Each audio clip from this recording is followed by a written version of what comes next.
President గా Trump పట్టాభిషేకానికి సర్వం సిద్ధమైంది. ఇవాళ అమెరికా 47వ అధ్యక్షునిగా 78 ఏళ్ల డొనాల్డ్ ట్రంప్ ప్రమాణ స్వీకారం చేయబోతున్నారు. దీనికోసం వాషింగ్టన్ లో భారీగా ఏర్పాట్లు చేశారు.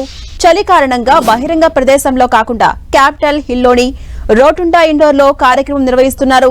8 ఏళ్లకు ముందు ట్రంప్ తొలిసారిగా ప్రమాణ స్వీకారం చేసినప్పుడు వేల మంది హాజరయ్యారు. ఇప్పుడు ఇండోర్ స్టేడియం కావడంతో వీఐపీలకు మాత్రమే అనుమతి ఉండేలా ఏర్పాట్లు జరిగాయి. ట్రంప్ ప్రమాణ స్వీకారోత్సవానికి పలువురు అతిరథ మహారథులు రాబోతున్నారు. ఎక్స్, టెస్లా అధినేత ఎలాన్ మస్క్, అమెజాన్ వ్యవస్థాపకుడు Jeff Bezos, Meta CEO Mark Zuckerberg, TikTok CEO Shouzi Chew హాజరవుతున్నారు. అమెరికా మాజీ అధ్యక్షుడు Bill Clinton, George W Bush, Barack Obama రాబోతున్నారు. ఇక వీరితో పాటు Hillary Clinton, Kamala Harris, Italy PM Giorgia Meloni, భారత విదేశాంగ మంత్రి జయశంకర్ కూడా ఈ కార్యక్రమానికి హాజరవబోతున్నారు. ఇక ప్రమాణం చేశాక కొన్ని ఆదేశాలపై ట్రంప్ సంతకాలు చేస్తారు. 100కు పైగా ఎగ్జిక్యూటివ్ ఆర్డర్స్ ను పాస్ చేసే విధంగా కసరత్తు కొనసాగుతోంది. ఈ నేపథ్యంలో కసరత్తు పూర్తి చేసింది వైట్ హౌస్.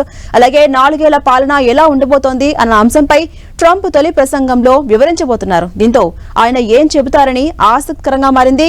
ప్రసంగం తర్వాత యుఎస్ కాంగ్రెస్ లో జరిగే విందులో ట్రంప్ పాల్గొంటారు. ఆ తర్వాత సాయుధ బలగాలపై సమీక్ష జరుపుతారు ట్రంప్.